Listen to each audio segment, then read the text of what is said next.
Real కదా, అంత రియాలిటిక్గా, అంత న్యాచురల్గా, అంత సినిమాటిక్లో చాలా బాగా చూపించారు ప్రతి ఒక్క.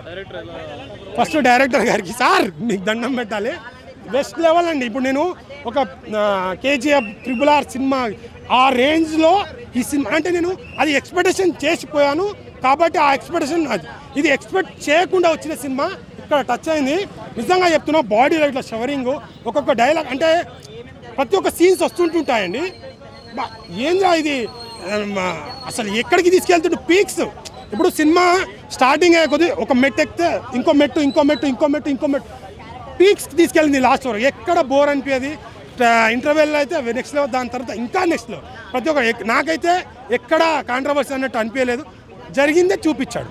సో కొన్ని ఏదైనా సినిమాటిక్గా దాన్ని ఉపయోగించుకోవచ్చు కానీ బట్ నాకు చాలా బాగా అనిపించింది. ఎక్కడ కాంట్రవర్సీ అనిపించలేదు. ప్రతి ఒక్క పౌరుడు భారతీయుడు అనేవాడు ప్రతి ఒక్కడు సినిమాని చూడాలి. ఇప్పుడు ఎవరైనా ముస్లిం, హిందువులు ఎవరైనా కావచ్చు, ఇప్పుడు వేరే దేశం నుంచి ఇక్కడ వచ్చి ఏదో ఒకటి, అది కులమే అవ్వచ్చు, ప్రాంతమే అవ్వచ్చు, భాష, యాస ఏదైనా కావచ్చు, వచ్చి చిచ్చు పెడతా అని పాలిస్తా అంటే మనల్ని కుళ్ళు పెడతా అని ఎవరైనా ఊహించుకోరు. ఇక్కడ ఉన్న ఇండియాలో పుట్టిన ప్రతి ఒక్కడు, హిందూ ముస్లిం అందరూ కలిసి ఉన్న ప్రతి ఒక్కడు ఇండియా అనుకునేవాడు ప్రతి ఒక్కడు ఈ సినిమాని గర్వించదగ్గ తల ఎగురుకోవాలని చూస్తాడు. నేను ఒకటే అనుకుంటున్నా, నా భాష ఏంటంటే నేను ఇండియా మేరా భారత్ అని అనుకోవాలనిపించే ప్రతి ఒక్క యువకుడు వచ్చి చూడాలి. ఖచ్చితంగా అందరికి నచ్చుతుంది.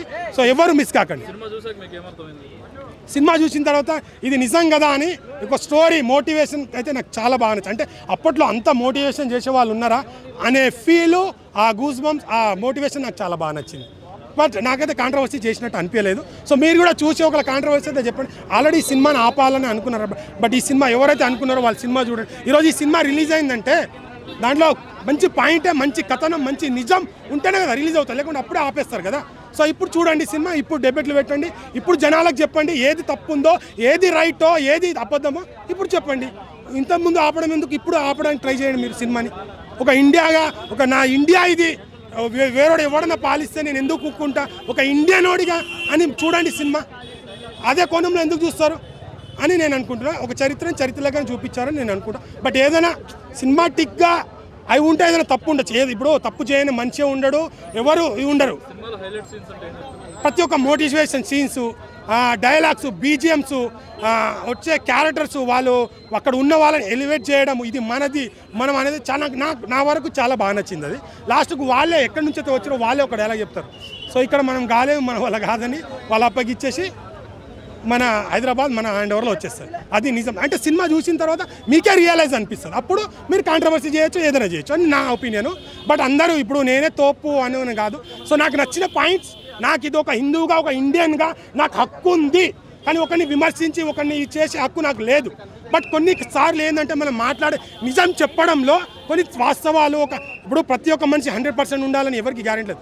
పుట్టిన మనిషి, మన జన్మనిచ్చిన అమ్మకి 100 మార్క్స్ పడతాయి, ఎవరికి మార్క్స్ పడతాయి, ఎవరు తోపు కాదు ఇక్కడ. ఎందుకంటే కొన్ని నిజం చెప్పడం వల్ల వాస్తవాలు అనేది కాంట్రవర్సీ అవుతుంది. అది నేనన్నా కావచ్చు, హీరోయినా కావచ్చు, నరేంద్ర మోడీ గారు కావచ్చు, ఎవరైనా కావచ్చు, ఏ రాజకీయ నాయకులు ఎవరైనా కావచ్చు. బట్ ఒక స్టోరీని, కథని చెప్పడం వల్ల దాంట్లో కొన్ని ఎత్తుబాట్లు ఉంటాయి. సో అంత పెద్ద సినిమా తీసినప్పుడు ఖచ్చితంగా ఉంటాయి. బట్ నాకైతే అనిపించలేదు. సో వాళ్ళు ఆ దృష్టితోనే వస్తారు. ఇప్పుడు ఇంత మంచి, ఇప్పుడు 10 నిమిషాల్లో వచ్చి సినిమా చూసి అది బాగాలేదు, ఇది బాగాలేదు, వాళ్ళ కష్టం. ఒక డైరెక్టర్, ఒక డిపార్ట్మెంట్, ఎంతమంది యాక్టర్లు, ఎంతమంది అసలు వాళ్ళ డబ్బులే తీసుకుంటూ వచ్చారు. ఒక పని చేసినప్పుడు డబ్బులు తీసుకుని, ఇప్పుడు నేను ఒక కూలికి పోతా, సో పని చేసిన మాత్రం కూలి తీసుకుంటే వాళ్ళ యాక్టరే కావచ్చు, డబ్బులు తీసుకొని చేస్తున్నారు అనవచ్చు. బట్ ఇది నిజం, స్టోరీని తీసి ఇలాంటి స్టోరీ చిన్న పిల్లలకు చూపించాలి, విలేజ్ వాళ్ళకి చూపించాలి. ఖచ్చితంగా ఇలాంటి సినిమాలు చూడాలి. మనం ఏదో బూత్ సినిమాల కన్నా ఏదో ఫైట్స్ ఉన్నాయి అవి ఉన్నాయి కాదు, అవి చెప్పాల్సింది కాదు. చిన్న పిల్లలకు కానీ మన స్టోరీ, నిజాన్ని స్టోరీని చెప్పడం తప్పేముంది. చూడమని చెప్పండి ప్రతి ఒక్కరు. హైదరాబాద్ ఇప్పుడు చాలామంది ఏంటంటే బస్సు ఫ్రీలో తిరిగి కొందరు అక్కలు అంటే మిమ్మల్ని ఏదో అనాలని కాదు, వాస్తవం ఇది నిజం కదా. ఇప్పుడు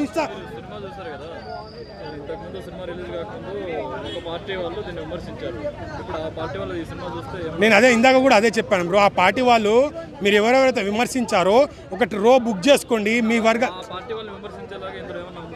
నాకైతే ఎక్కడ అనిపించలేదు. సో నేను అదే చెప్తున్నా, ఎవరు విమర్శించినా ఇప్పుడు నేనున్నా, ఇప్పుడు నేను మాటలు మాట్లాడినా, ఈ మాటల ద్వారా మొత్తం దీంట్లో కూడా 10 మంది ఆపులేని సోది చాలామంది ఉంటారు బ్రో. నువ్వే చెప్పినవుతి, నువ్వు అదే అలాగే ఒక మంచి పని చేసినప్పుడు చాలా ఆటంకులు వస్తుంటాయి, అన్నీ వస్తుంటాయి. బట్ వాళ్ళు ఎవరైతే విమర్శించారో ఒక హాల్ బుక్ చేసుకొని మీరు ఎంతమంది ఎవరు ఇది వద్దు అనుకున్నారో వాళ్ళు చూసిన తర్వాత ఒక మీడియా పెట్టి అప్పుడు మాకు ఇది నచ్చలేదు అని చెప్తే నేను కూడా దానికి అగ్రి అవుతా. రిలీజ్ కాకుండా ముందు చేయడం కరెక్ట్ కాదేమంటుంది. ఇది చూడ నాకైతే అనిపించలేదు, వాళ్ళ వర్షన్లో వాళ్ళకని.